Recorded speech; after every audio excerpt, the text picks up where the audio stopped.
Wrigley's Spearmint Chewing Gum, the refreshing, delicious treat that gives you chewing enjoyment, presents for your listening enjoyment Edmund O'Brien as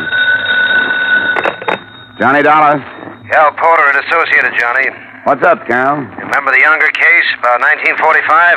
Henry J. Younger. The testimony sent him up for a 1 to 10 hitch. Insurance fraud? Yeah, sure, I remember him. They let him out yesterday. He's been noising about that you're the top of his shopping list. Oh, I've heard that kind of talk before. Well, all I know is he's not here in Hartford visiting grandmother. We'd like to have you on a payroll for a few weeks just for safety's sake. Keep an eye on him for us. Probably the easiest money I've ever taken, Cal. If I remember Mr. Unger, he'll have his eye on me.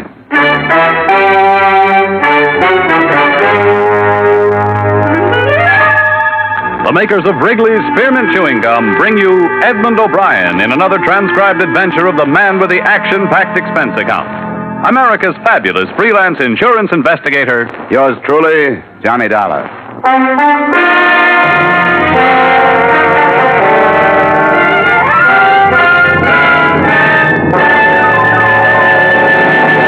To make every day more enjoyable, treat yourself often to refreshing, delicious Wrigley's Spearmint Chewing Gum. Here's a taste treat you can enjoy indoors, outdoors, at work, or at play. The cool, long-lasting mint flavor refreshes you. The smooth, steady chewing helps keep you fresh and alert. Adds enjoyment to whatever you're doing. Wrigley's Spearmint Chewing Gum. Healthful, refreshing, delicious.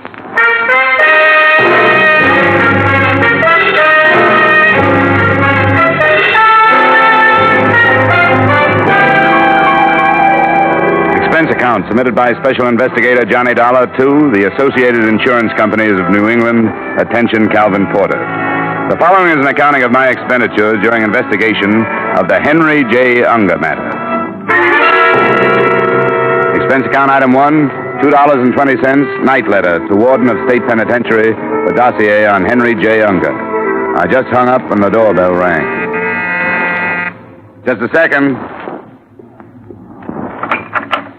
Hello, Johnny. Eileen. Well, can I come in? Yeah, sure.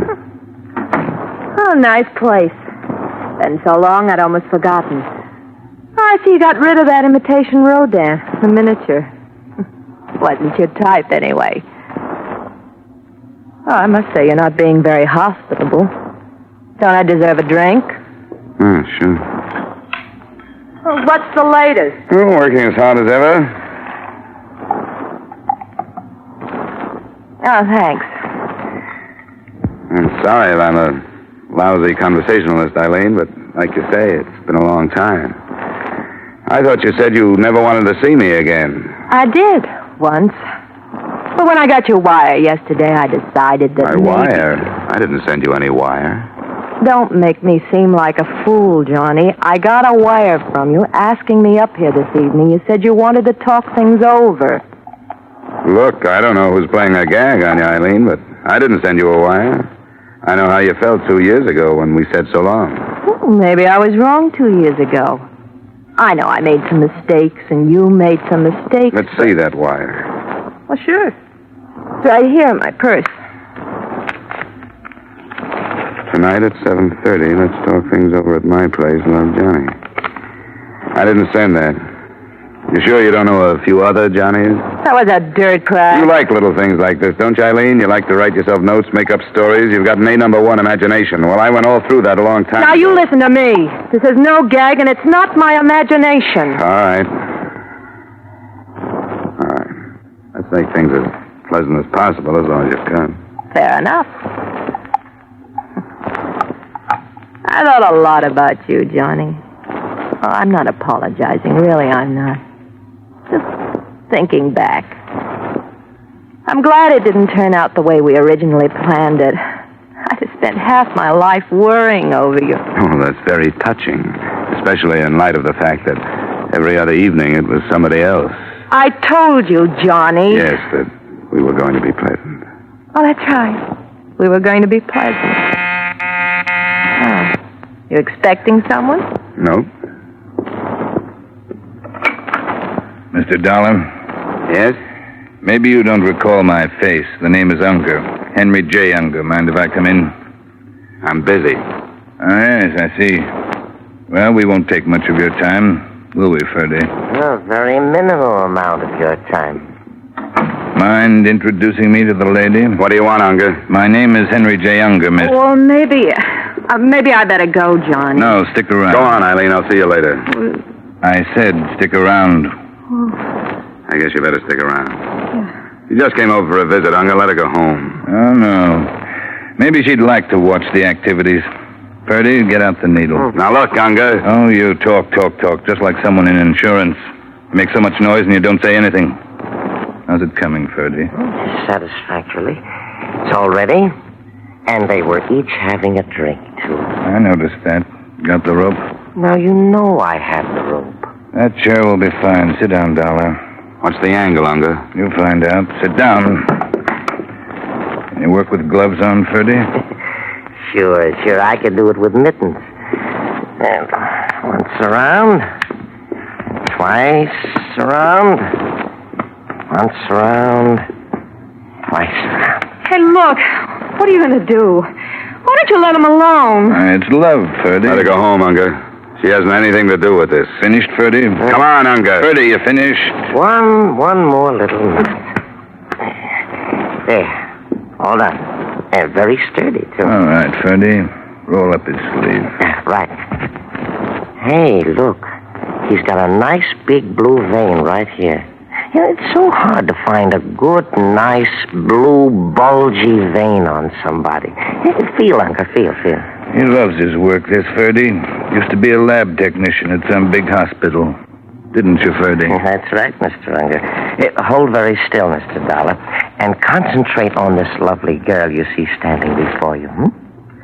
Just conceive of yourself as being a very big man, the President of the United States or something. Someone with influence. There's a great deal of influence.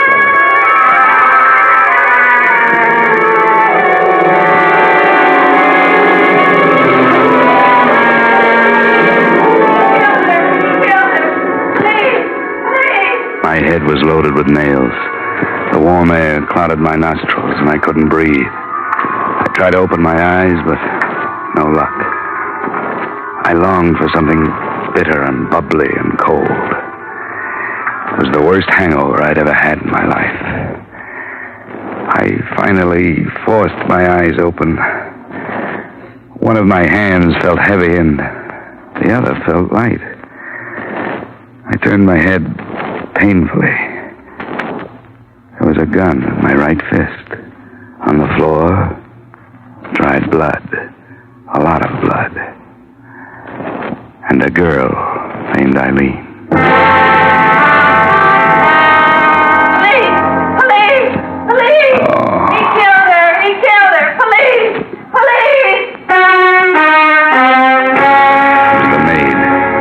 I remembered the keys hanging in a great silver ring from a wide waist. And she was gone. Empty liquor bottles. 2 in the corner, 1 near the body. I focused my eyes on the gun. It was my own. I sat up and opened the breech. It had been fired. Twice. I looked at my watch. I put it up to my face and I looked at it hard. 10, 20. I had been out almost 3 hours. I went out into the fresh air and it hit me like a slap in the mouth. I almost passed out again. But I took it slow, not breathing too deeply.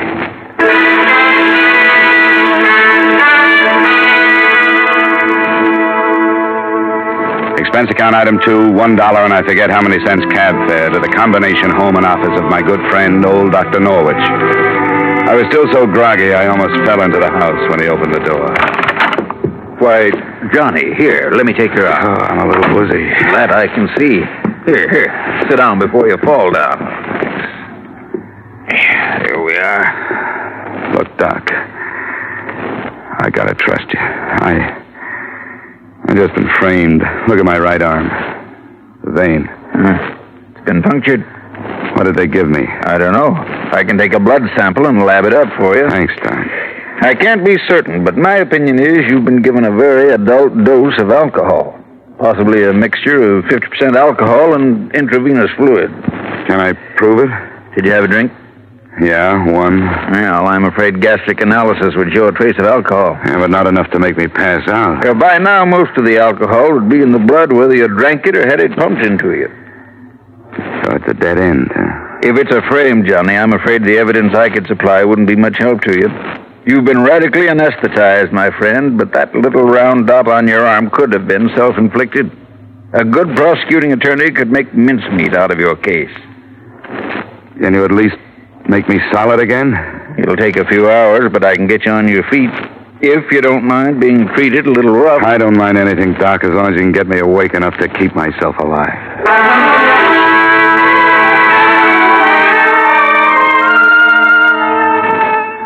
After a Swiss bath consisting of ice-cold water pressured at the body out of a stout hose, plus a potent shot of vitamin B complex and another cup of coffee, I felt almost normal. The throb in my head was gone. In its place was the cold realization that I was wanted for murder. Expense account item 3, 50 cents taxi fare to Asylum Street. It was funny going through all the motions of a murderer. I began to feel an edge of guilt creep into me. By the time I hauled myself into the Lost Soul Cafe, I felt as much a part of the place as the tramp at the elbow of the bar. I found an old informant at a front table. Expense account item 4, $25 strictly for information. Sure. Sit down. For that kind of money, sit down. Thanks. Now, what was that question again? Henry J. Unger, Victor. Henry J. Unger. Just unfrozen. That's right. Well, 25 isn't very much. 25 is my present limit. This isn't too big a case. I could do better on quiz show. Henry J. Unger and his character man, Ferdy. $25 and a shot. Right. Won't you join me? Oh, I can't look at this stuff. I took the cure once. Krista, we're the same. Henry J. Who? Unger. Well, he hasn't been around long enough for me to know his habits. Just a few weeks. He just got unfrozen, you know. Yeah, that's what you said. Did I? Oh, yes, so I did. Well, he's been dropping in here every afternoon about... What time is it? 3 o'clock. In the afternoon? Yeah, in the afternoon. I've been here a long time. Oh, he should be here at any minute. You know, I should stop imbibing. You know why? It isn't really good for you. If you had the treatment I had last night, you'd quit. Oh, wonderful. Give me a temperance lecture. I haven't heard one in 14 years. The last lady that lectured me, I married. Turned her into a derelict and got rid of her. Give me a temperance lecture. Yeah, some other time. I just saw him. Where? See you later, Victor. Thanks.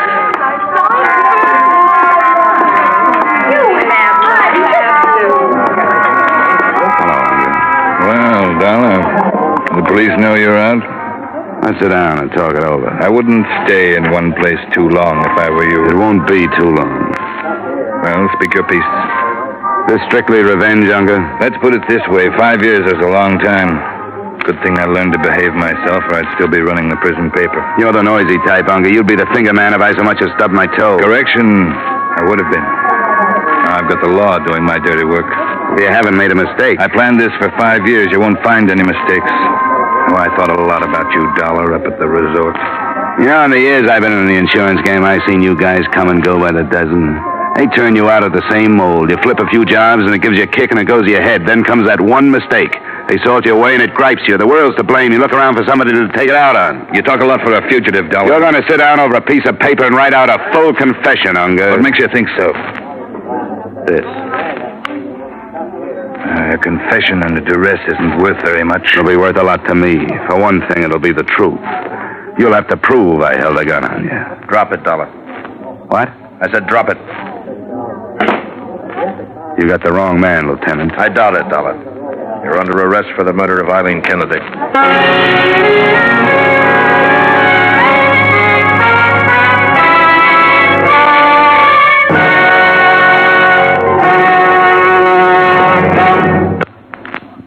To make every day more enjoyable, treat yourself often to refreshing, delicious Wrigley's Spearmint Chewing Gum. The lively, full-bodied, real mint flavor cools your mouth, moistens your throat, freshens your taste, and the chewing itself gives you a little lift, helps you keep going at your best. So for real chewing enjoyment that's refreshing and long-lasting, always keep Wrigley's Spearmint Chewing Gum handy. Healthful, delicious Wrigley's Spearmint Gum will make every day more enjoyable. And now, with our star, Edmund O'Brien, we return you to the second act of yours truly, Johnny Dollar.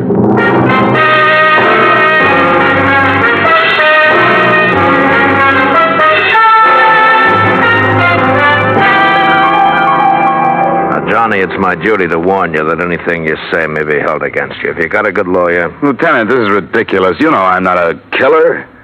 Do you want a good lawyer? Yeah. Guess I better get one. Call Joseph P. Harris. Number's in the book. Take care of that, Sergeant. Yeah, it looks bad for you, Johnny. When the DA gets hold of this evidence, he's going to be pretty nasty. You have any contradictory facts? Yeah, sure. I'm innocent. Can you prove it? Oh, come on, Dollar. You're in trouble. It was a beautiful job of framing, Lieutenant. All right, tell me what happened. Eileen Kennedy received a telegram yesterday. It asked her to meet me up at my apartment at 7:30 the next night that I wanted to talk. You two had quite a romance at one time. Yeah, we had quite a romance, but I didn't send that telegram. Can you prove it? I didn't send the... No, I can't prove it. Go on. Well, she got there at 7:30. We had a few words. Fight? Not a fight, differences of opinion. We weren't up there 5 minutes when the doorbell rang. It was Unger. He was with a guy he called Ferdy. Well, what happened? Unger pulled a gun on me. He sat me down in a chair, and Ferdy tied me up. Then Ferdy injected alcohol into my vein, enough to make me pass out. He dumped a few bottles around the apartment, probably pouring the liquor down the drain. And when I woke up, Eileen was lying dead on the floor next to me. That makes a good story, Dollar. Well, here's the mark on my arm. You can still see it. Yeah. All right, Johnny, now it's my turn.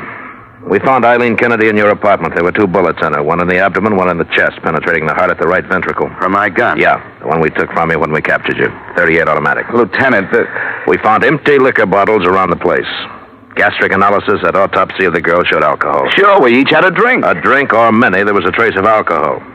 Now, you say you didn't take more than 1 drink. Can you prove it? Can you prove it? Can you prove it? Can you prove you washed your face this morning?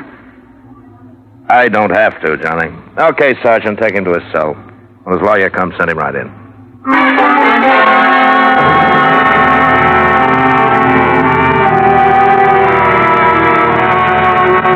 I'll try to remember something that might help me defend you, Johnny. Joe, I just can't think anymore. My head's going on like a pinwheel. You've got to keep yourself under control.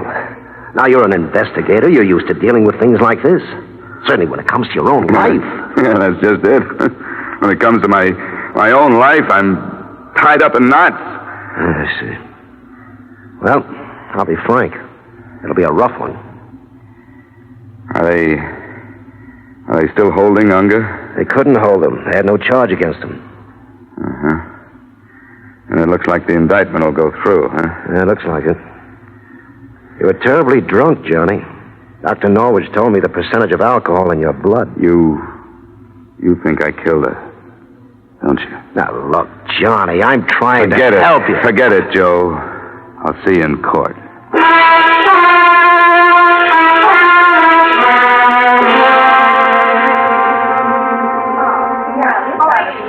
Would you mind moving over one, please? Oh, there. Oh, sorry. Just got here in time. Hear ye, hear ye, hear ye. This Honorable Court of Connecticut is now in session pursuant to adjournment. Judge Samuel B. Epstein presiding. Be seated. The State of Connecticut versus John Dollar. We'll waive a jury, Johnny. I think you'll have a better chance. We'll take a jury, Joe. Start picking.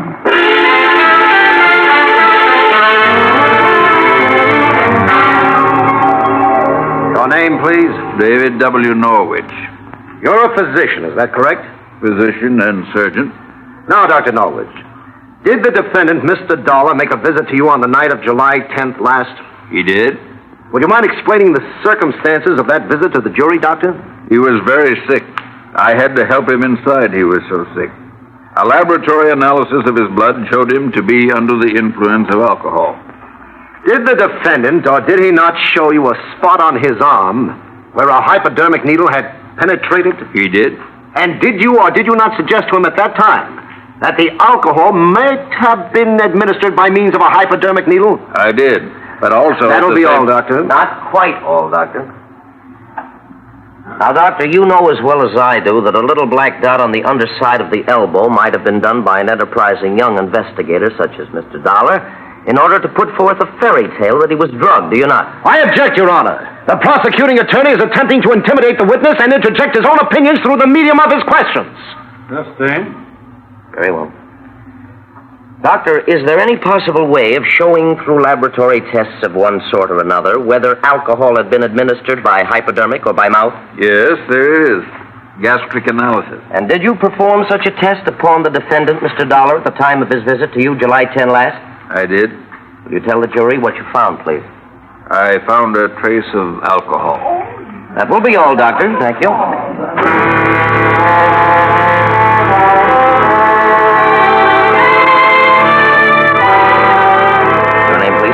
Rochelle Happerston. You know her, Johnny? Happerston, where do you live? 1024 and a half Pitkin Street, East Hartford.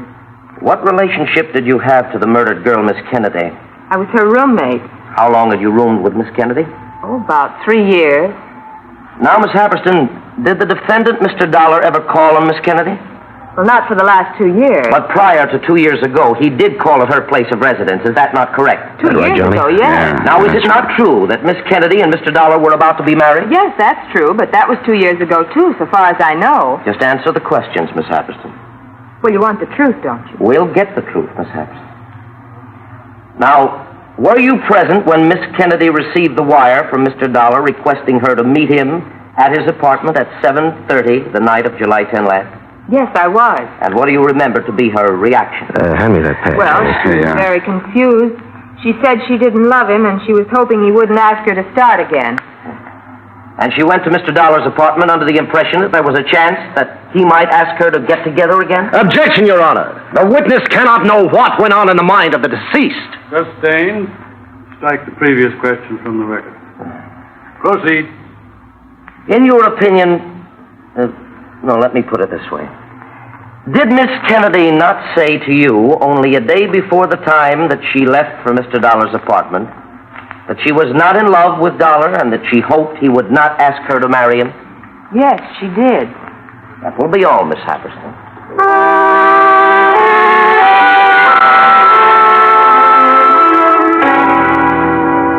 Your name, please. Javier Sawyer. Would you state your occupation? I'm a lieutenant, Homicide Bureau, Hartford Police Department.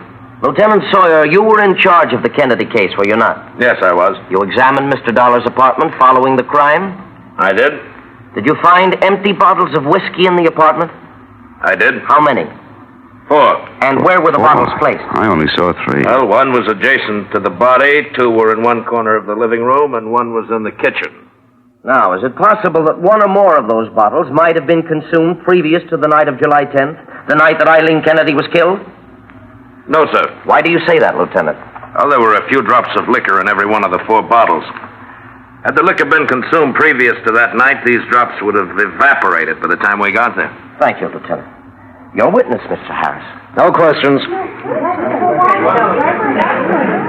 Looks bad, Johnny. 4 bottles. I only saw 3. Maybe a plea of guilty. A hypodermic? What'd you say? Joe, I've been in a fog. Put me on the stand. I'd advise against it, Put me on the stand, Joe.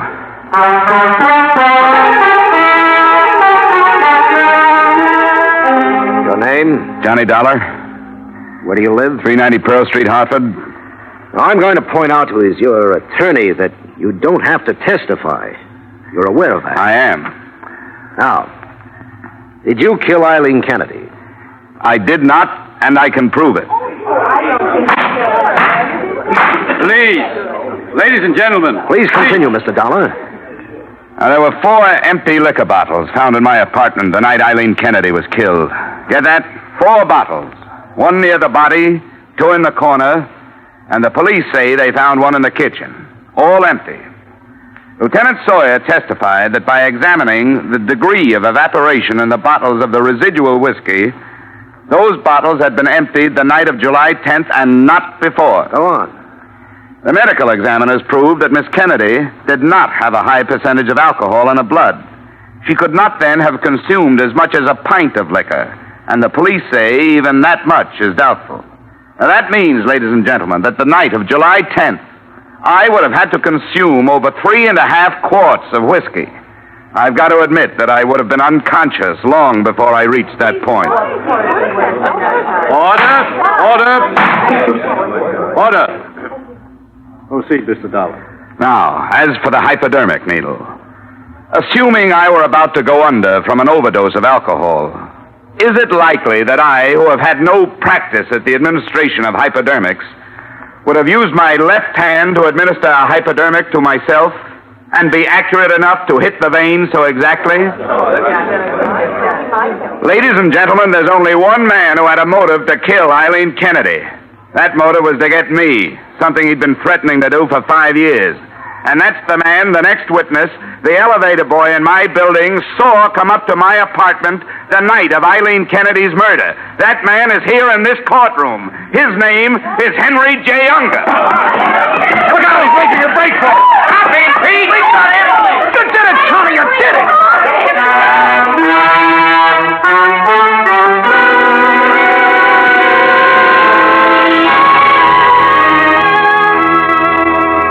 So the case of the state versus Johnny Dollar became the case of the state versus Henry Unger.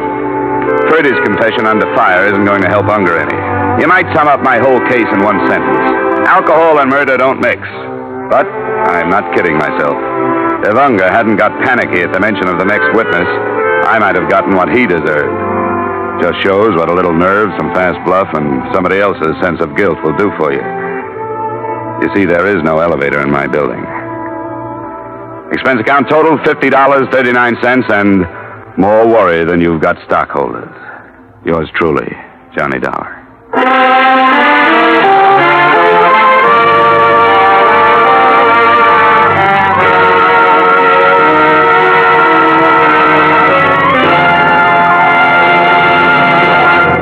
Remember, friends, to make every day more enjoyable, treat yourself often to refreshing, delicious Wrigley's Spearmint Chewing Gum.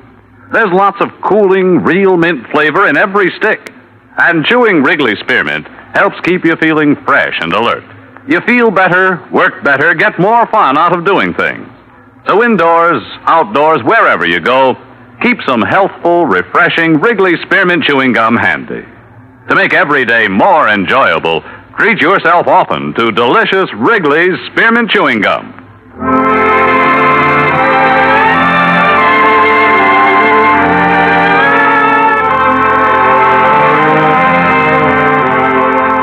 Yours truly, Johnny Dollar, brought to you by Wrigley's Spearmint Gum, stars Edmund O'Brien in the title role and is written by Gil Dowd and David Ellis, with music composed and conducted by Leith Stevens. Edmund O'Brien can soon...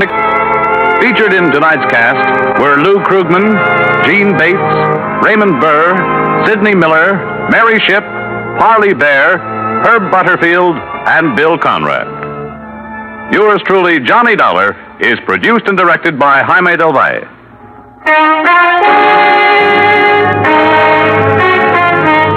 The makers of Wrigley's Spearmint Chewing Gum hope you've enjoyed tonight's story of Johnny Dollar and that you're enjoying delicious Wrigley's Spearmint Chewing Gum every day. We invite you to join us again next week at the same time when, from Hollywood, Edmund O'Brien returns in another transcribed adventure of Yours truly, Johnny Dollar.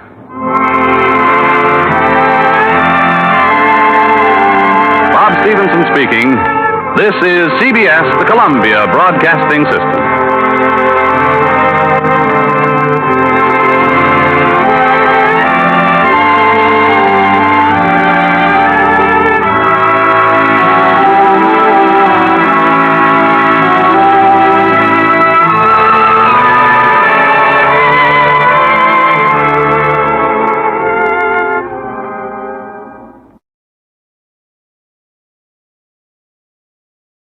From Hollywood, it's time now for... Dollar. This is Ed Porter, Mr. Dollar. You called my office? Yes, I'd like to see you as soon as I can, Mr. Porter. Well, of course. How long have you been in town? About a half an hour. Are you all squared away? I've got a room and I've had a bath, if that's what you mean. Well, then I guess you're ready to go to work. I will be as soon as I put on some pants. You sound in a rush. I'm always in a rush when I think somebody might be chipping us out of $100,000.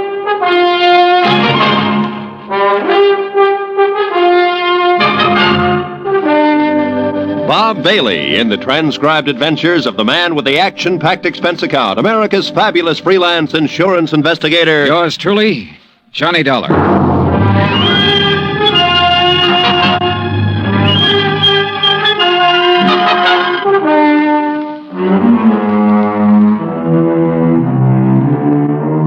Expense account submitted by Special Investigator Johnny Dollar to Western Life and Trust Company, 826 Spear Boulevard, Hartford, Connecticut.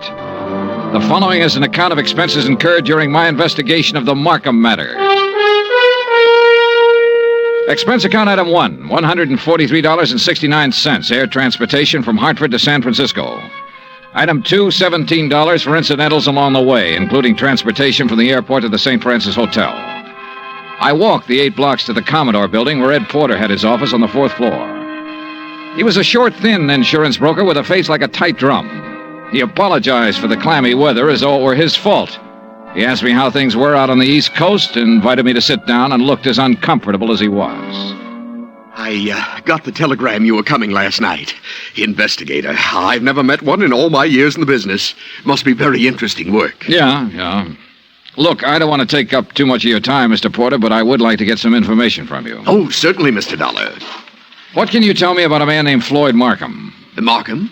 Well, he's the husband of a client of mine. I've met him, but I really can't tell you too much about him. My dealings have always been with Mrs. Markham. She's my customer. Then tell me about Mrs. Markham. Oh, certainly.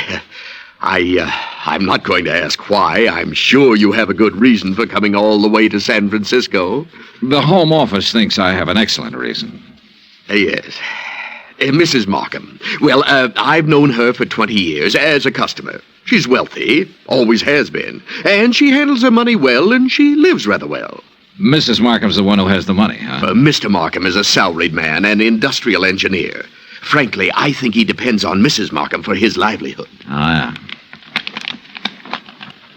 These 2 checks were issued to Mrs. Markham this year. Recognize them? Yes. Full payments on 2 endowment policies, $50,000 apiece. And they've cleared the bank. Anything wrong with them? Nothing wrong with the checks. On payoffs like this, I always take it in person. It's a custom, of course, to call and make an appointment and deliver the check to the client. Mm-hmm. And try to sell a little more insurance in the bargain. Well, that's about the idea, yes. Yeah. Anything strange about Mrs. Markham when you delivered either one of these checks? Well, no. Before I left Hartford, I looked up her insurance records. Her premiums are always paid right on the button. Mrs. Markham doesn't have a business office or a business manager handling her affairs. The checks are always personal checks on her personal account. Now, can you explain why someone like that might forget a 3rd endowment policy? Why, no. Well, there is a 3rd endowment policy. It matured this month. I have the check with me for $50,000. Well, yes, but this business of forgetting... Floyd Markham called Hartford and spoke to the head of the endowment division. He explained that Mrs. Markham was ill and didn't know whether or not a 3rd policy existed. He said he was checking for her. Uh-huh. Now, you say you've known Mrs. Markham over a period of 20 years. Well, is she the kind of person who'd forget $50,000? Oh, no one forgets $50,000. Did you notice that both of those checks were deposited in the Markham's joint account? Well, no. Oh, so they were.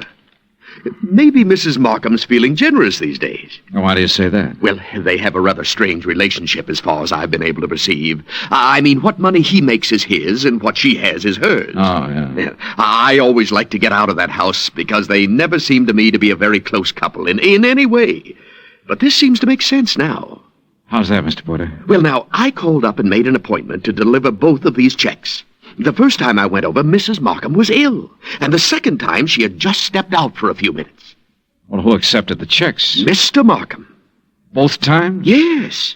As a matter of fact, now that I think of it, he made the appointment on the phone both times. When was the last time you saw Mrs. Markham? Last spring. A check with the bank revealed that Mrs. Markham had not personally made a deposit since June the 18th. The deposit slips were initialed by Floyd Markham. The checks were endorsed by Leslie Markham. There had been no unusual withdrawals. Expense account item 3, $30, stenographic and notary services for the attached statements. Mrs. Markham's been having her hair done here for nearly 10 years now. Once a week, every Thursday morning. Then she just stopped. I called her home, and Mr. Markham informed me that she was away on an extended trip.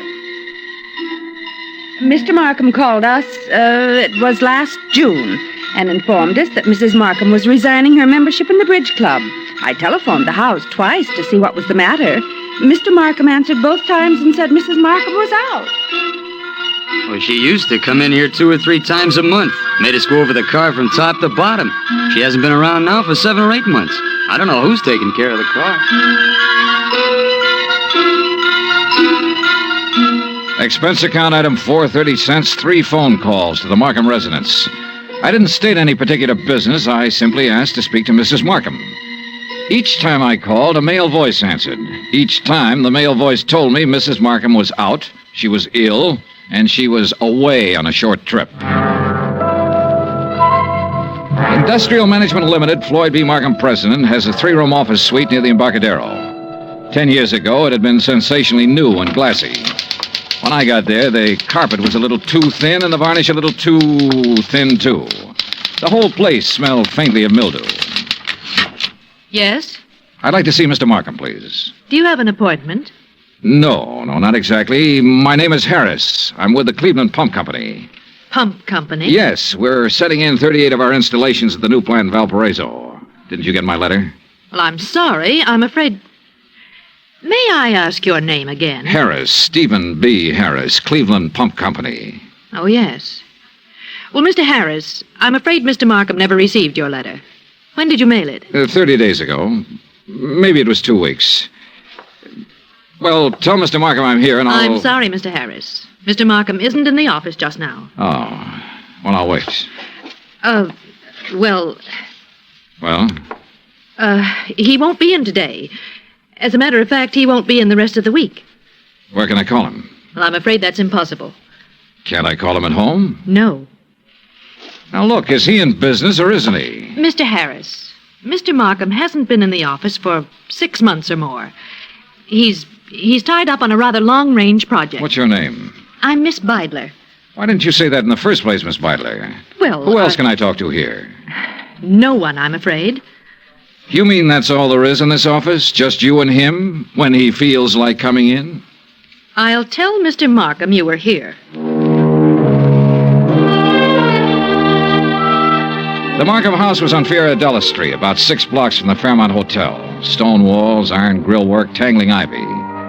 An old house that had been built by rich people for rich people to live in. The kind of shabby-looking place that only New Yorkers and San Franciscans can get by with and still be called wealthy. I used Ed Porter's car, with the Western Life and Trust Company emblem on the door, parked it in the driveway as close as I could to the entrance. It was exactly 1 o'clock when the door opened. He was tall and pretty, with black hair and broad shoulders. Yes? What is it? I'd like to see Mrs. Markham, please. I'm Mr. Markham. Can I help you? My name's Dollar. I'm with Western Life and Trust Company. Mr. Porter called you? No, he didn't. Oh, well, I must have slipped his mind. He said he was going to call. What's it about? I brought a check from Mrs. Markham on her 3rd endowment policy. Oh. Well, I'll give it to her. She isn't in right now. Well, I'm supposed to deliver it to her. I'll come back another time when she's in. No, you can give it to me. I'll see that she gets it. I'm sorry, Mr. Markham, but I have to Look, I know you want to give her the check and try to sell her some more insurance. She's just not in the market.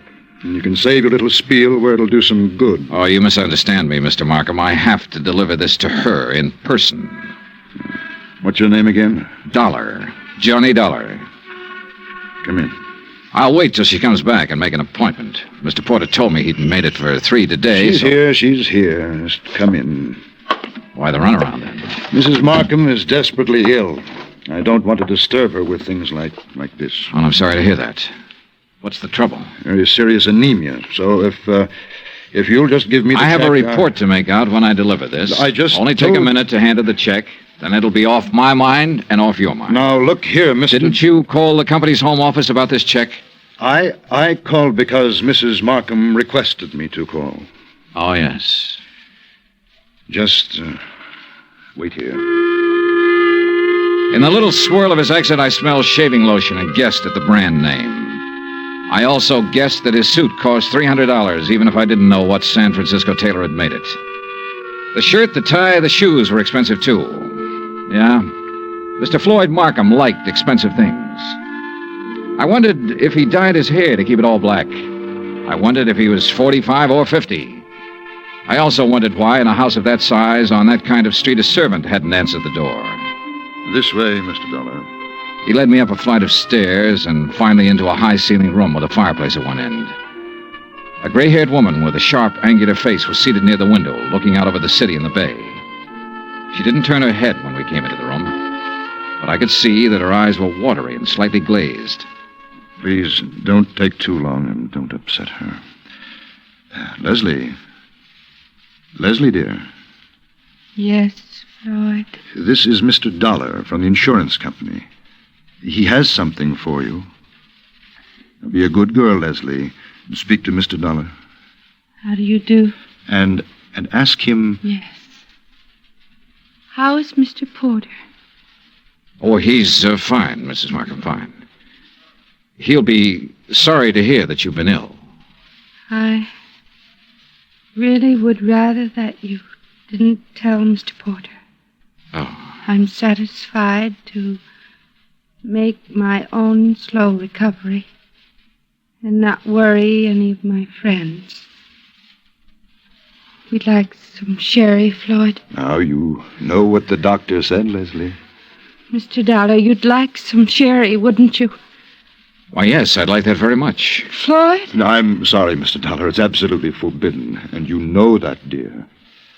Do you have the check, Mr. Dollar? Yes, right here. Here you are, Mrs. Markham. Thank you. Is there anything else, Mr. Dollar? Well, Mr. Dollar? Now, Leslie... Yes? What is it, Mrs. Markham? I'm very tired. Excuse me if I seem impolite. Good day. Good day, Mrs. Markham. Expense account item 5, 10 cents. Phone call to Ed Porter at his office. Yes, Mr. Dollar? Look, Mrs. Markham's 5'5", about 120, black hair, gray streak to the right of the part, blue eyes, looks about 40 years old, a good 40. Why, yes, that sounds like her. You mean you've seen her? I've seen what's left of her, Mr. Porter. Oh, good Lord, she's not dead. Almost. What? He's killing her, Mr. Porter. My guess is he's been at it for about 6 months.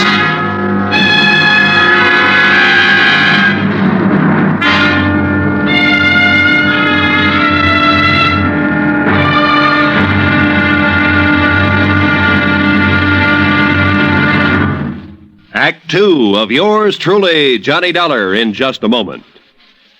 Nobody will take a frown at face value anymore now that the word has gotten around about Jack Benny's return to the air. With Mary Livingston, Dennis Day, Rochester, Don Wilson, Mel Blanc, Frank Nelson, and Mr. Kitzel, nothing less than your very best smile will do for the occasion. Tonight, and every Sunday night, hear CBS Radio's Jack Benny Show and give your sense of humor a real workout. Now, Act 2 of yours truly, Johnny Dollar, and the Markham Matter.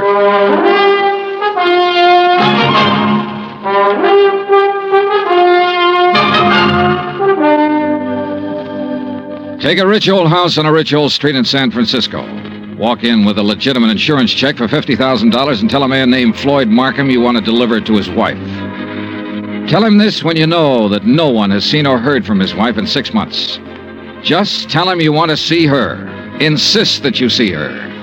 Then stand around and listen to him lie a couple of times. Then let him take you to her. Give her the check. Say goodbye. 20 minutes after I walked out of the Markham's house and picked up Ed Porter, we drove back to the house and parked 100 feet from the entrance. This is the darndest thing I ever heard of, Mr. Dollar. I'm not sure it's all clear to me. What's our position? Oh, I wouldn't know that, Mr. Porter. That's up to the legal department. This much I'm sure of right now. Markham's already deposited $100,000 of her insurance money into a joint account.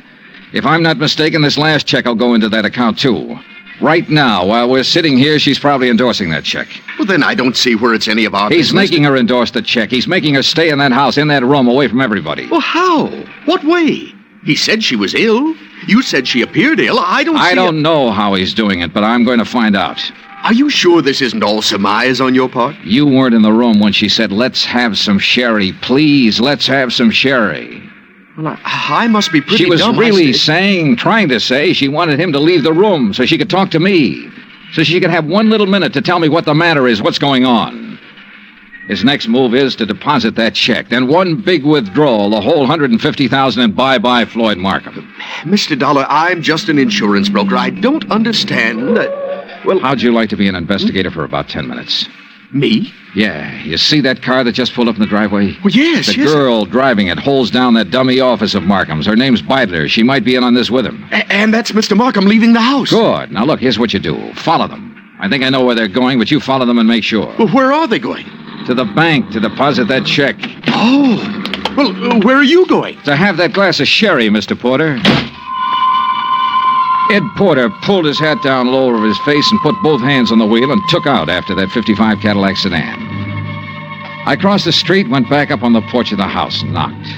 I didn't expect her to answer. I didn't expect anyone to answer, but I wanted to make sure. I went around to the garden.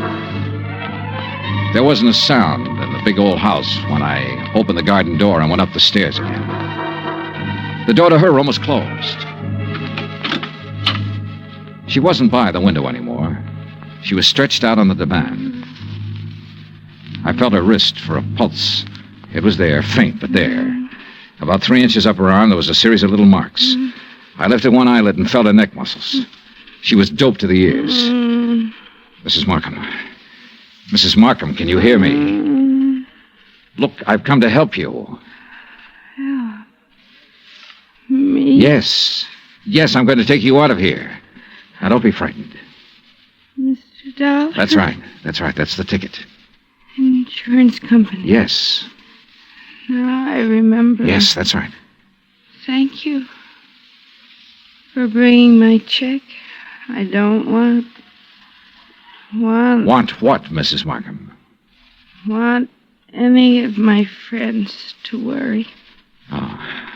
I'm improving, but I don't want them to know I'm ill. Just say I'm out of town for a while. He told you to say that, didn't he? Yes. He told me to say exactly that. Mr. Dollar, don't fool me. Please don't fool me. What? You will help me get out of here. You aren't fooling me, are you? Are you? I carried her downstairs and put her in my car and drove her to the St. Regis Emergency Hospital. Expense account item $6,100, deposit with the hospital office. I explained as much as necessary to the intern who promised to advise me when Mrs. Markham became rational. After that, I drove back to the house. Ed Porter's blue coupe was parked across the street. I didn't know what to do but come back here. And when I got back, I didn't know what to do either. Slow down. You're doing fine. Oh, you were right. You were absolutely right. They went straight to the Bank of America to deposit that money. I kind of thought they might be back here by now. No, they're over at Angelo's having a drink and some dinner. I followed them there. You're getting to be quite a sleuth, Mr. Porter. Well, I try to do my best and use my head. Mr. Dollar, did you talk to Mrs. Markham? As much as I could. She was doped. I took her out and put her in the hospital. Oh. Well, should you have done that, Mr. Dollar? I could have left her up in that room to die, Mr. Porter. Oh, yes. Well, what's our next move? Ours? Well, certainly. I can't quit now, Mr. Johnny. Well, let's go to Angelo's, Eddie. Ed Porter settled the hat lower on his ears and gripped the wheel harder, and we took off for Angelo's on Stoker Street. we got there, we didn't have to go inside to see if our people were still around. The Cadillac sedan was in the parking lot. So we took up a plant across the street. Well, why wait? Why not go in and take them out of there and take them down to the police? Well, that might blow the whole thing. Now, we have to wait and see what Mrs. Markham has to say when she's well enough to talk. Yeah, but... I'm sure she'll have some charges to prefer. In the meantime, we wait and see what's what. Yeah, what do you think he'll do when he goes home and finds her gone? Well, that'll be pretty interesting. What do you think he'll do? Well, I imagine he'll think she got up and walked out. No, he knows better than that. He's had her doped up for 6 months. He knows he can go out of the house and she'll stay right where he left her while he's gone. No, that isn't it. Oh. Well, then he'll know that she had help. That's more like it, Mr. Porter. I liked Eddie. It gives me kind of a feeling. Okay, Eddie.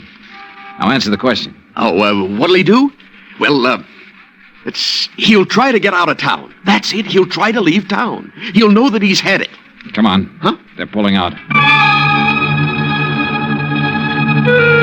We followed them to a cocktail lounge near the Presidio. We waited around outside the place for 2 hours.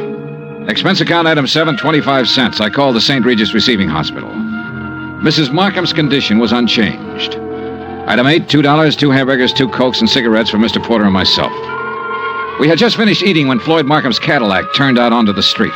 We followed it for 10 minutes. When Markham parked on a dark hill, we cut our lights and came to a stop. Mr. Dollar. Yeah, Eddie. Can you see what they're doing? Yeah. What? Necking. Huh? Necking. You know. I should have telephoned my wife. At 12:10, Floyd Markham turned the car around and drove back into town. We followed once more.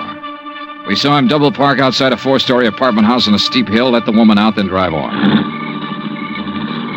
Eddie? Yeah, Johnny? Think you can handle something else alone? Oh, I'd love to. Women sometimes talk a lot easier than men. You keep on him. When he finds his wife absent, I want to know where he goes. Wherever it is, I'll let you know. You gonna shake her down? Something like that. Get going.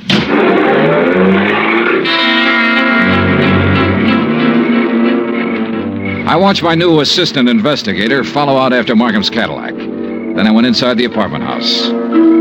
Beidler was on the mailbox of apartment 104. I walked down the hall, listened a minute, and gave it a try.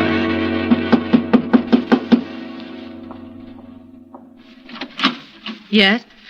Well, what on earth are you doing? I'm here to see you, Miss Beidler. It's important. You're, Mr. Harris. I'm Mr. Dollar, Johnny Dollar. I'm an insurance investigator. Oh.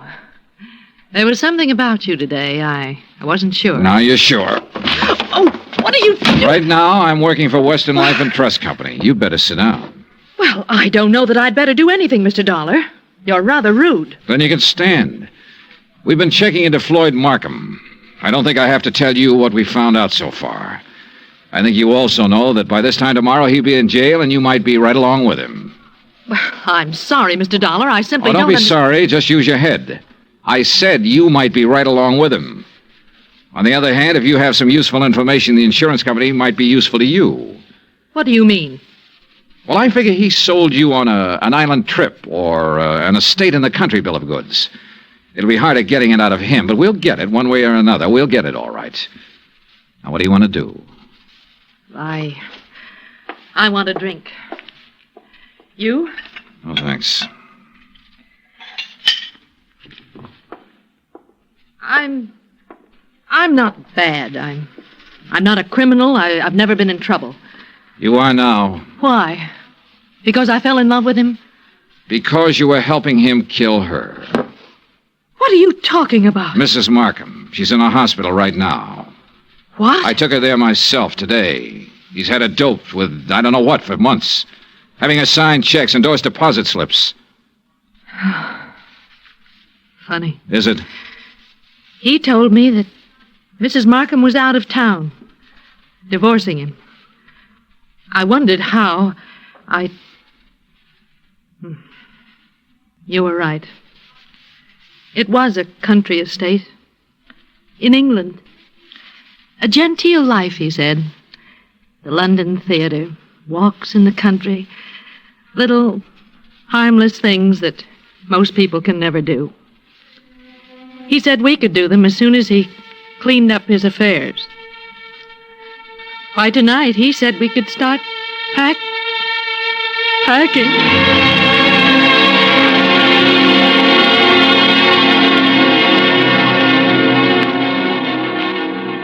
I took Iris Beidler with me back to the Markham house. The Cadillac was in the garage, and Ed Porter's blue coupe was pulled up across the street. When he saw us in the cab, he walked up. Hi. Hi. How's he doing? You can talk in front of her. Well, he hasn't done anything. No, I saw the light go on upstairs in Mrs. Markham's room, then it went out again. He's downstairs now, sitting in the living room. Okay, wait here.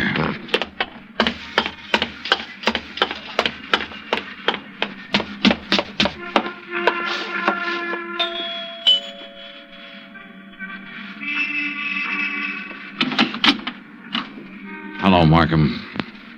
Hello. If you're worried about your wife, which I doubt, she's in a hospital. Are you a policeman? Insurance investigator.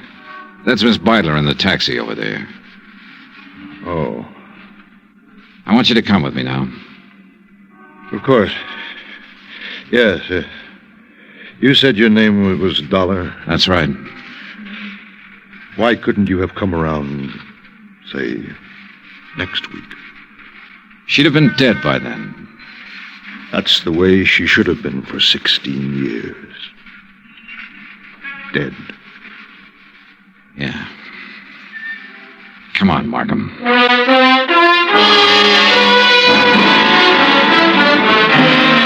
Expense account, item 9, $102, hotel and board in San Francisco. Item 10, $116, airfare back to Hartford. Item 11, $42.16, miscellaneous. Remarks? This one will wind up in court. Mrs. Markham's charges will include attempted homicide, attempt to defraud, attempt to... In the end, it was his attempt to run away, and it didn't work. It never works. Even if you get away, you find something new to run from.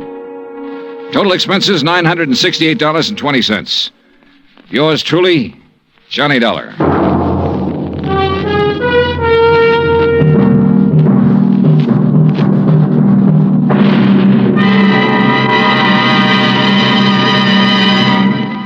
Now, here's our star to tell you about next week's story. Before I do, I want to say something to you about Thanksgiving. Now, there's a day that deserves celebration. And heartfelt thanks to the God who made us for being able to live in the most free and peaceful and bountiful country in the world. And yet, why wait for next Thursday or any Thanksgiving Day? For Americans, it seems to me, Thanksgiving should be every day. Think about it, won't you? Next week in our story, New Orleans, the French Quarter, a beautiful girl, and high adventure. Join us, won't you? Yours truly, Johnny Dollar.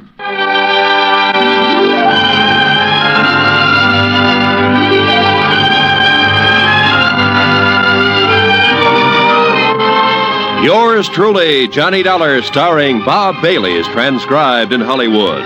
Written by John Dawson, it is produced and directed by Jack Johnstone. Heard in tonight's cast were Lois Corbett, Frank Nelson, Virginia Gregg, Bert Holland, Paula Winslow, and John Daner. Musical supervision by Amerigo Marino. Be sure to join us next week, same time and station, for another exciting story of yours truly, Johnny Dollar. Roy Rowan speaking.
For your listening enjoyment, John Lund as Johnny Dollar. Roger Stern, Dollar. Oh, hello, Mr. Stern. Got a job for you. Fine. Our company insures a Mr. Barney Rico. Oh, I know that name. Used to be pretty big in the rackets, wasn't he? Yeah, for the past 7 years, he's been Mr. A number 1 citizen. Our company insured his life for $100,000. He was killed yesterday. How? He was murdered. See Lieutenant Briggs at the 7th Precinct. He'll give you the details. Right. Briggs is an old friend. When can you leave? As soon as I pack a bag.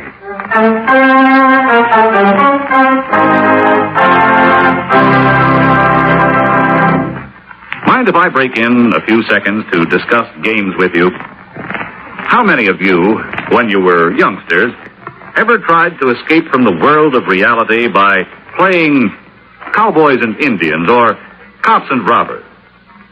Today's youngsters have added 2 more professions to the world of make-believe: spacemen and G-men. And speaking of G-men, do you know where that name came from? Actually, it was used about 20 years ago by gangsters to describe members of our Federal Bureau of Investigation as part of the Department of Justice, and acts as a kind of detective agency whose duty it is to track down those who break our federal laws. The FBI also does counterintelligence work in ferreting out spies and saboteurs. And here's an amazing fact about our FBI men. Despite the extreme dangers of their work, it wasn't until some 20 years ago that they were given the authority to carry guns.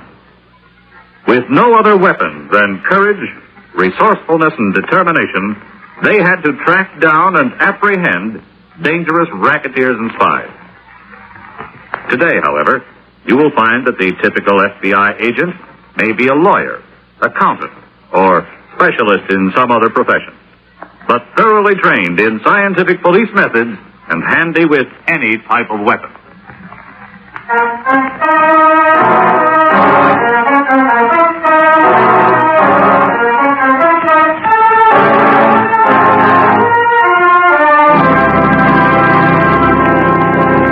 Expense account submitted by Special Investigator Johnny Dollar to Home Office, Intercontinental Bonding and Indemnity, Hartford, Connecticut.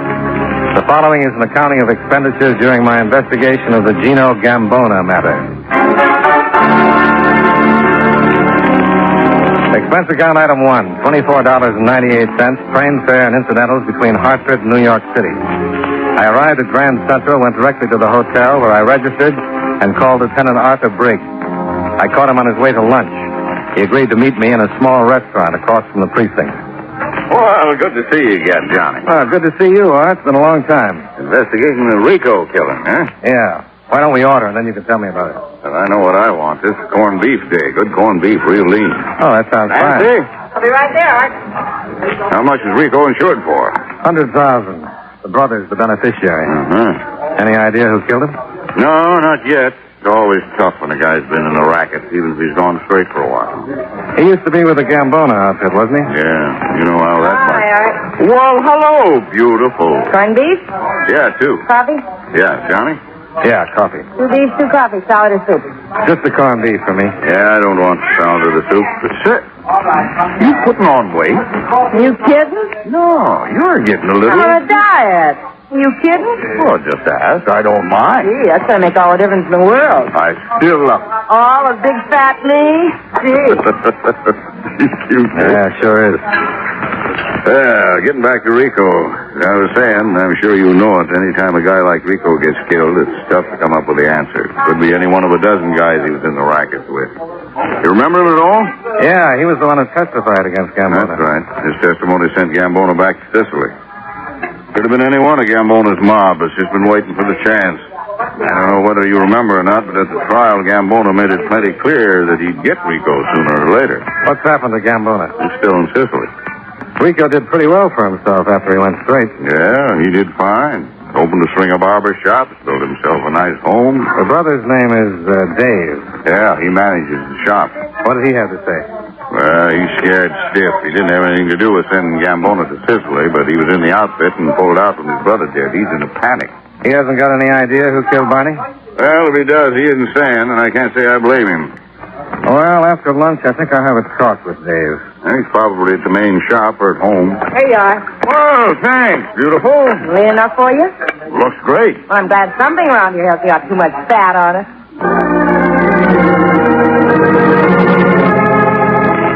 Expense account item 2, $3.55, lunch for Lieutenant Briggs and myself, after which Briggs gave me Dave Rico's home and business address, and I left.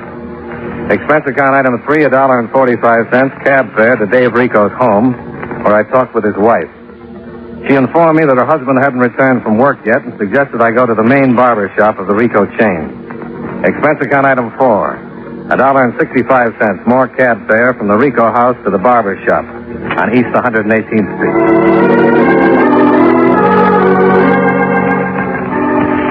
It was after 6 when I arrived, and the shop was closed. The interior was dark except for a light coming from a back room. I knocked on the door and waited. I was about to leave when I saw the figure of a man stagger into the darkened shop from the lighted back room. He stood for a moment framed in the doorway, one hand clutching his stomach. I banged on the door again and watched as the man pushed himself away from the door jamb and started across the shop. Halfway to the front door, he slumped to the floor and lay still. I stepped back, kicked the glass out near the door lock, reached in and opened the door. But by the time I got to the man's side, he was dying in a hurry. Call him doctor, please. Yeah, sure. Who did it? Gumbo.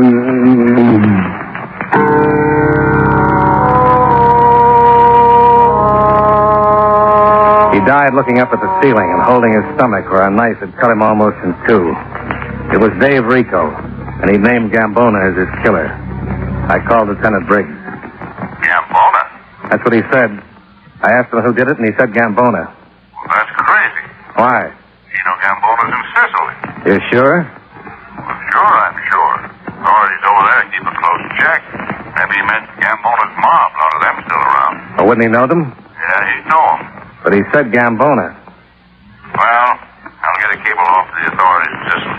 In the meantime, what if Gambona is in town? If he is, he's going to have a hard time getting back out.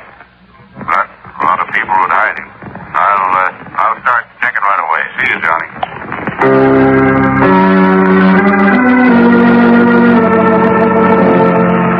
The coroner's deputy arrived, followed by the lab boys, and I went back down to the precinct.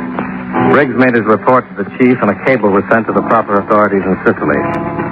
For the next few hours, we went through the mugs and picked out all of Gambona's former associates who were still in town. One of them was a girl. Virginia Barrett. Used to be a steady thing with Gambona, wasn't she? Yeah, she's been a good girl, though. Got a job and stayed out of trouble. Well, worth checking. She sings. Not very good, but the joint she sings in doesn't expect anything great. Where is it? It's over on 34th Street. I've been in it a couple of times. What's the name of the place? Something Den. Pirates Den, yeah. You going to be busy for a while? Yeah, you want to say hello to Ginny? Yeah, I thought I might. Well, let me know how you make out. Sure. If I run into Gambona, I'll give him your regard. Yes, do that.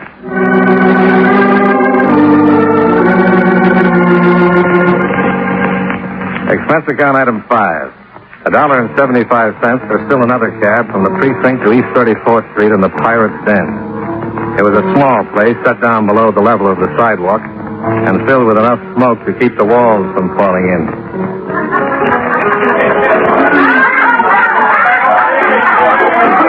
I found a table near the back of the room and gave my order to a swollen-eyed waiter that looked like he'd been mixing salad on his apron. When I told him I'd like to talk to Virginia Barrett, he gave me a long look and then wandered off through the smoke. About 5 minutes later, Virginia Barrett appeared. You wanted to see me? Yeah. Won't you sit down? Ask you to tell me what you wanted to see me about. It's a personal matter. I'll preface it with a drink. You a cop? No. I'm thirsty, but I'm even more inquisitive. Heard from Gino Gambona lately? Who are you? Johnny Dollar? Should I know you? No. What do you have to drink? Right. Now, what's all this about Gino Gambona? Have you seen him lately? You kidding? I'll say it another way. Have you seen him lately? Look, Gino got sent to Sicily a long time ago. I haven't been out of New York since the day I was born. Okay. But have you seen him lately? Look, mister, I just told you. I haven't seen Gino since the day he waved goodbye from Pier 47. I don't think I want to talk to you anymore. You read about Barney Rico getting killed the other day? Dave Rico was killed this evening. That's too bad. Before Dave died, he named Gambona. You knew the Rico boys, didn't you? A long time ago. Now you'll have to excuse me. I go on in a minute. I'll wait. Okay, but don't hold your breath. She walked away looking worried and disappeared to a door on the opposite side of the room. I took a beat, then got up and crossed the room to the door and entered. On the other side, I found a small, dimly lit hall, and a rather large, muscle-bound man walked toward me. You looking for something? Yeah. I think you got the wrong view. I'm looking for Miss Barrett. Look in the other room. I have. Try again. Where'd Virginia Barrett go? She's probably in her dressing room, but that doesn't make any difference to you. Oh, you're wrong. Now turn around and walk back in that room while you got the strength left. Get out of my way. It's like that, huh? Exactly. Okay.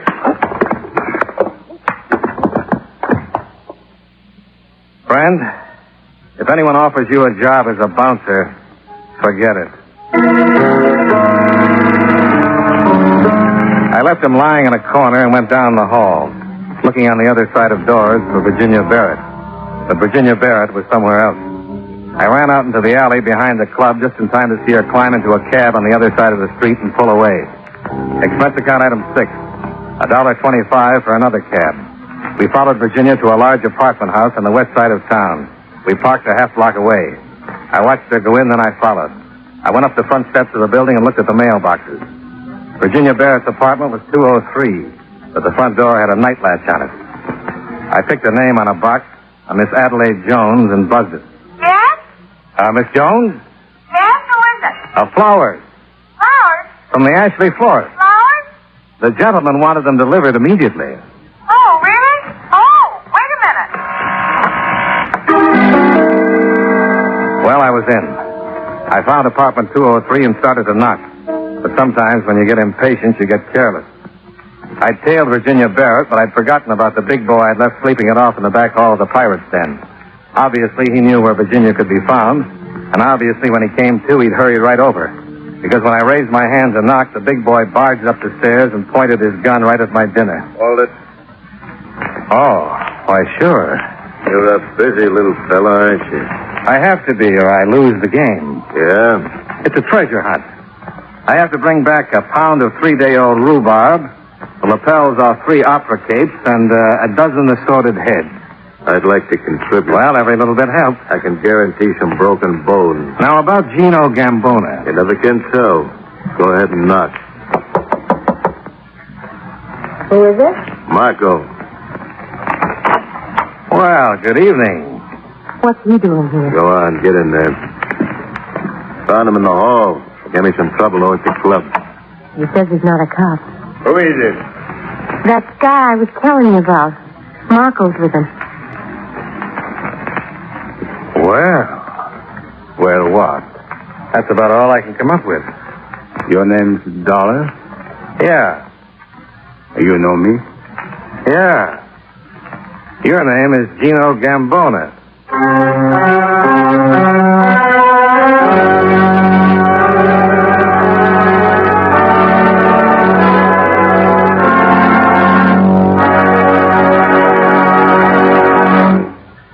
Did you ever stop to realize that 4 American coins show us the importance of elections?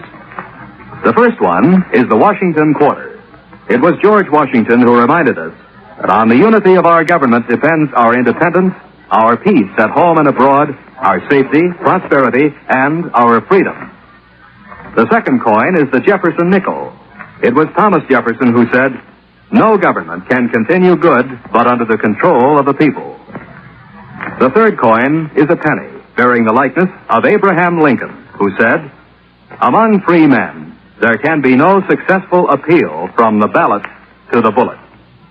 And finally, the Roosevelt dime reminds us of something Franklin D. Roosevelt once said. Every man and every woman in this nation, regardless of party, who have the right to register and to vote, and the opportunity to register and to vote have also the sacred obligation to register and to vote. These 4 Americans, by recognizing the importance of elections, added another page to your political history.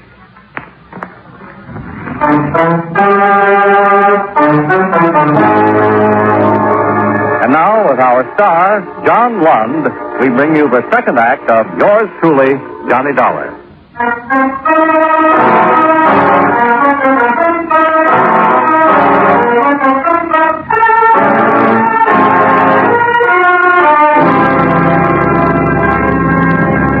Gino Gambona stood in the middle of the room looking at me with a nasty smile, as though he'd just come up with a particularly funny way to kill me.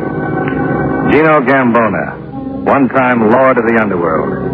By all rights, he should have been in Sicily, where the United States government had sent him for the rest of his life. But there he was. And there I was, wishing he wasn't. The big man Virginia Barrett had called Marco shoved his gun in my spine and prodded me over to an uncomfortable chair. Gambona held the nasty smile and walked slowly over to me. Who are you? Johnny Dollar. The name don't mean nothing. Who are you? I'm a special investigator for an insurance company. We hold a policy on the late Barney Rico. Mm-hmm. His beneficiary was his brother. I don't know who insured him. Looks like your company don't have to pay off to nobody. Looks that way, doesn't it? Tell me, Johnny Dollar, how much insurance you got? Just a small policy. I'm expendable. I'm glad. Dave Rico named you before he died. Oh, really? Well, were you the guy pounding on the front door of his shop? What did you kill Dave for? I thought you just wanted Barney. Well, Dave's last name was Rico. But now, about you, Dollar. What am I going to do about you? Well, I could make a few suggestions, but I don't think you'd go for them. No. I don't think so. Whatever it is, boss, let me, You got pushed around a little, eh, Marco? I'll make up for it. You know, Dollar, it ain't like the old days. Marco was one of my boys in the old days. On his toes then. You couldn't have pushed him around then. Did you come all the way back here just to kill Barney Rico? No. Of course not. I had something to get. And I couldn't trust nobody to get it for me. Not even my little baby here. You met Virginia, Dollar? Briefly. I hear she's a singer now. You hear her sing? Let's stop playing around, Gino. Mr. Gambona. Nobody calls me Gino. Unless I like him. The police know you're in the States. Mm-hmm. They sent a cable to Sicily. But they ain't going to find out nothing that way. I got it all fixed. By the time they really go looking for me, I'll be back like I never left. And who's going to say they saw me here? Barney Rico? Dave Rico? You? Gino, let's get this over with. Yeah. Okay, Marco. Cool this bum off. Take him for a drive down by the river. Sure. What about the stuff? Well, me and Jeannie will pick it up and meet you. Now get going. Get up. Well, it was a nice meeting you, Dollar. Charmed, I'm sure. Come on. Move.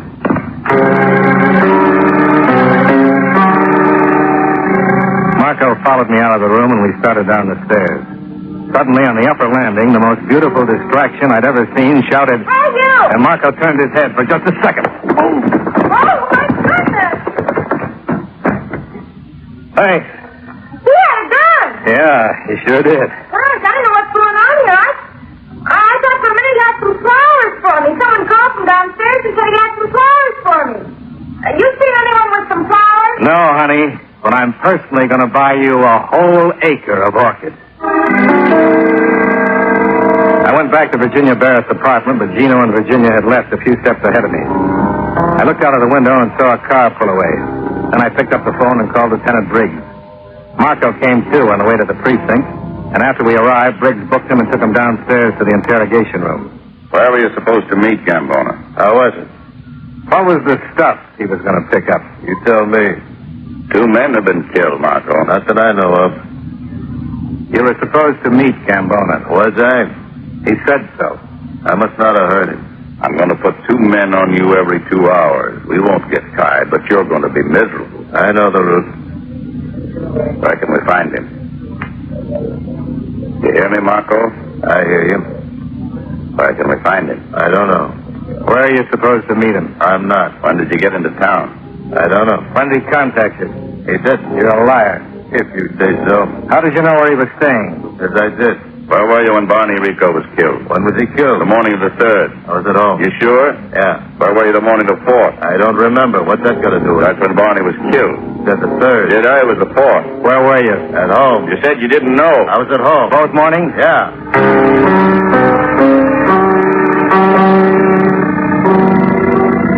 Cigarette? Yeah, thanks. Marco? Yeah. Know anyone who can prove you were home the morning of the 4th? No. Where were you this evening? When this evening? All evening. From about 5 o'clock on. At the cafe. What do you do there? Look, what is all this? I don't know anything about the Rico killing. Somebody does. If we don't get Gambona, I'm going to have someone for these killings. Now, what's it mean? Then give us an alibi. I told you. Did anyone see you? No, I told you I was at my place. You said you were at the club. That was this evening. What about the morning of the 3rd? You said the 4th. I said the 3rd. At home. And the 4th. Yeah. At first you said you didn't know. Now, wait a minute. Lay off. What do you want to know? Where we can pick up Gambona. Give me a cigarette.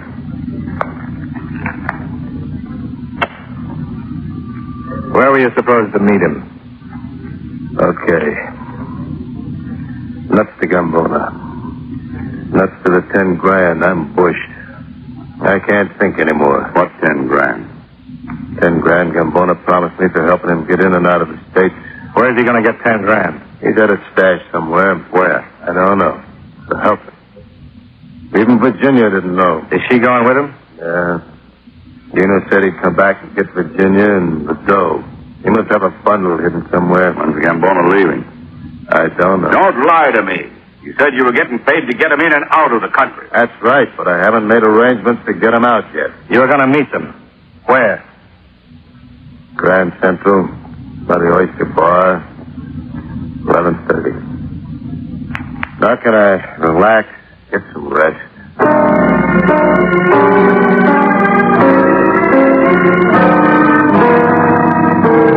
We got to the Oyster Bar in 10 minutes, and Briggs had stakeouts placed around the entire area.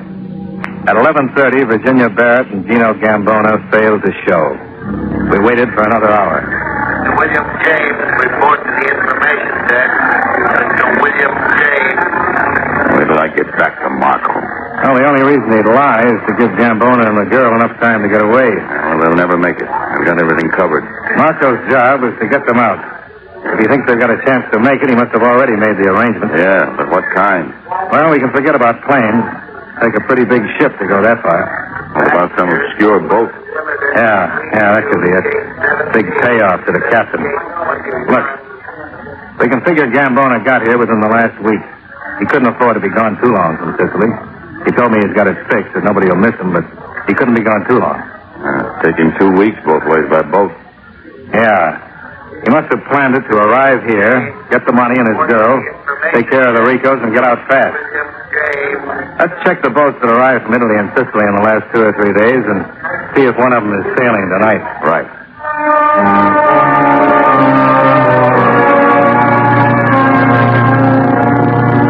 We checked the arrivals for the past week and then compared them with current departures. We found one looked like it could be it.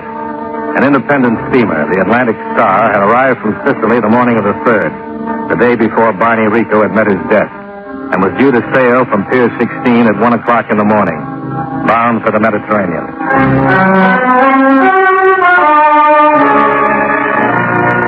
We piled into a squad car and arrived at Pier 16 at 12:50, where we identified ourselves to the gangway watch and were directed to the captain on the bridge of the Atlantic Star.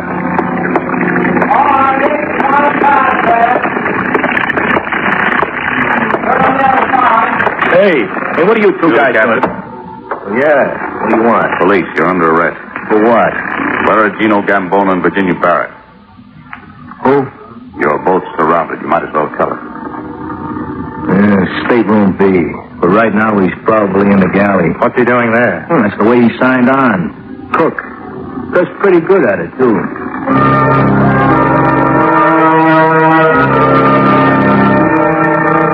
We took the captain down on deck, and Briggs waved one of his men aboard. The captain was taken off quietly, and Briggs and I moved on to stateroom B. Who is it? Marco! Are you sure? Let go of me! Take your hands off me! Now, calm down, Jenny. One yell out of you, and I'll fix it so you don't get to sing with the prison band. Virginia Barrett went off just as quietly as the captain, and the boat was cleared except for anyone who still might be in the galley. Briggs waited outside the galley door, and I went in, with my hand on the .38 in my pocket. I spotted Gambona behind a long table stacked with pots and pans. He looked up as I moved in on him. Hey, what time is this tub supposed to pull out? It's after. Hello, Gino.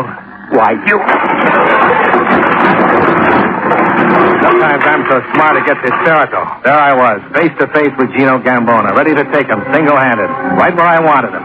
And the next minute I was buried under a pile of pots and pans. Gino drew his gun, made a dash for the passageway. And that was as far as he got.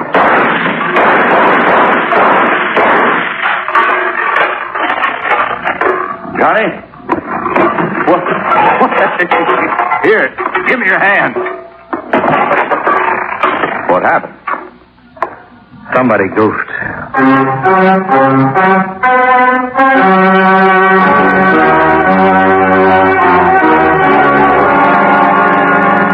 Gambona was dead.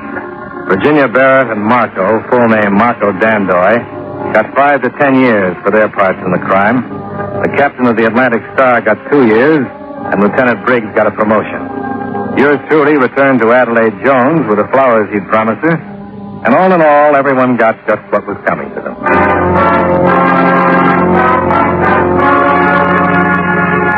Expense account item 7, $52.88 hotel bill. Item 8, $24.56, train fare and incidentals back to Hartford. Expense account total, $112.07. Yours truly, Johnny Dollar.